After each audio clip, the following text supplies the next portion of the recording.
All right. Hello, hello. Hi there. All right, we are getting started. We're talking about printing and how to work with graphic designers. Let me just start at the beginning. My name is Sari Kimbell. I'm the creator of Food Business Success, and I help people start and grow packaged food businesses. So if you have a delicious product that you make in your home kitchen, and you want to get it to market, I am the person you need to talk to. Lots of videos here on the YouTube channel. Also have a podcast under Food Business Success, so go check that out. Tons of free resources on my webpage, the website, and also we have a private Facebook group that you can join us in and talk shop and get answers to your questions. So today, I thought I've been working with a lot of professional printers and just making sure you guys can hear me okay. I think I'm good. Okay, I'm gonna keep going. So working with a lot of printers, working with custom packaging, and I get a lot of questions about how to be more successful, whether that's a wraparound label, stickers, or it's a pre-printed, right? It's a pre-printed package, or a box, pre-printed boxes also. So there's no question that if you are doing a packaged food business, you are definitely going to have to interact with printers and probably with graphic designers, unless you are one. And so I wanted to first start with, do you need a graphic designer? Or when do you use one?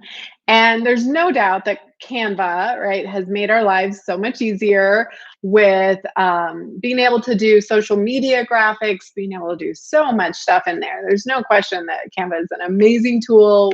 I use it. We use it in my business. However, when we are talking specifically about things like labels, anything professionally printed really needs to be done in a program called Illustrator. It really can't be done in Canva well. And I'm going to explain a little bit more why. But I love having Canva. I think it's a great tool. But I do recommend working with a graphic designer who understands how you set these things up for professional printing. Because I'd hate for you to spend money on these kind of products, right? Your packaging and labels, and then they don't look good and you spend a lot of money. So don't do that. Okay, so couple of tips for working with graphic designers.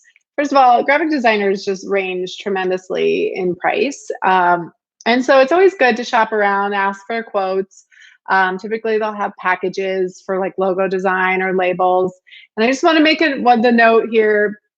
I work with lots of different graphic designers. I have my own that I, work with specifically, they design packaged food product labels and brands. And then I work with other people's graphic designers, which is totally fine. But just keep in mind that your label needs compliance, right? As well as beauty and being eye-catching and great branding and all the things. So if you're going to work with your own graphic designer, I highly recommend that you work with someone like myself to make sure that this is FDA compliant, because we'd hate for you to, again, go through all that work, because a normal designer is just going to lay this out to look pretty. They don't know the way that things have to be for the FDA. Okay, so in any case, my nose is really itchy.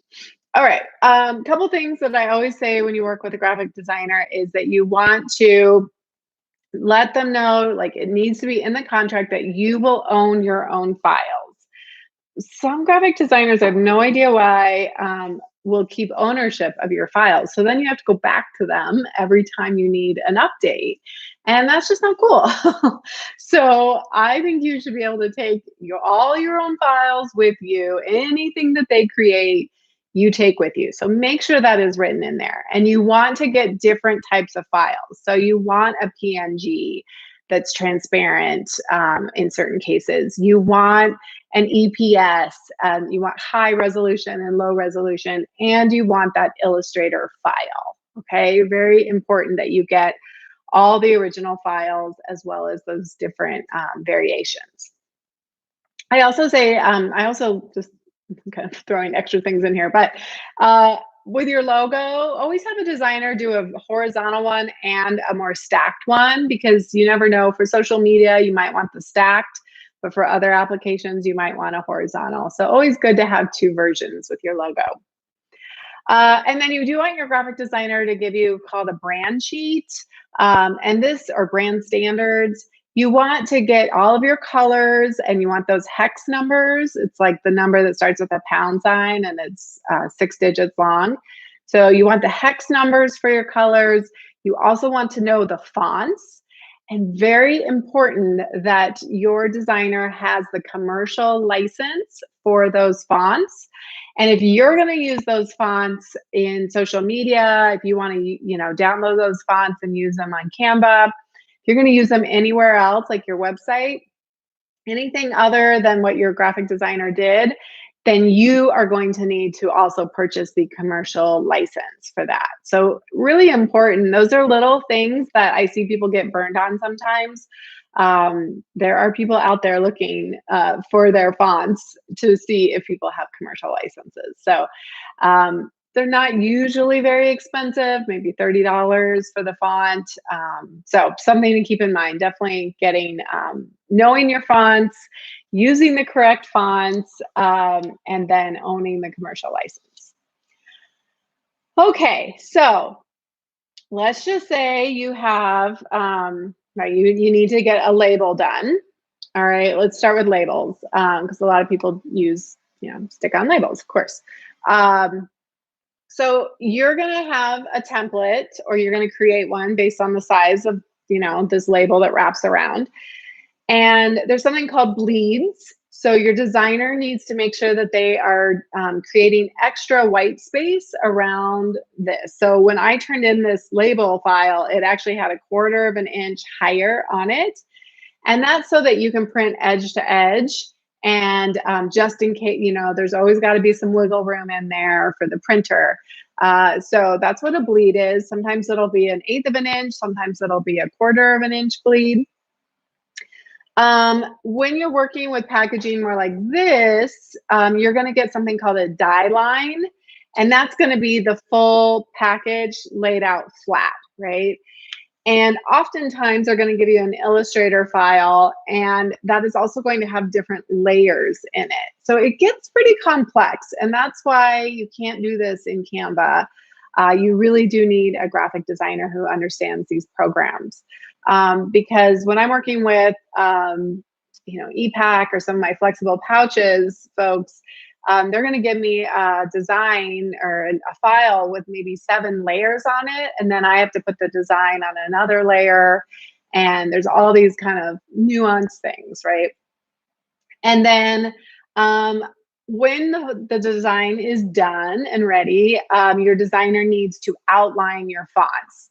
That basically takes a font away to be edited. Like, you can no longer edit that font. It becomes almost like it's called a vector, but it becomes like an image. So you can resize it, but you can't go in and just like retype over it.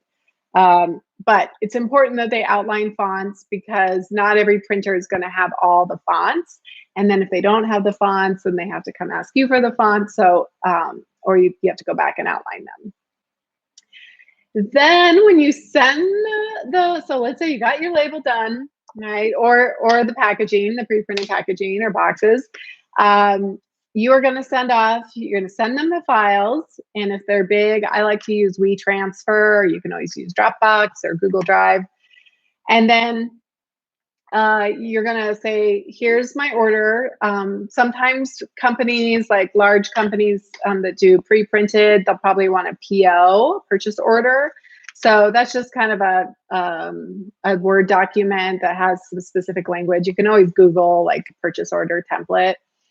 But you're going to give them a PO with how many you want, if they're going to mix and match things. My label printer, for instance, I use a company called Leap and Lizard Labels. They're amazing. I love them. And if you just Google leapandlizardlabels.com and let them know you got mine in, you're working with through Business Success, or you heard about through here, and they give you 20% off your first order. And I don't get anything for that. I just love them. One of the things I love about them is that they do free press proofs. So they will send you some sample, actually I have some here.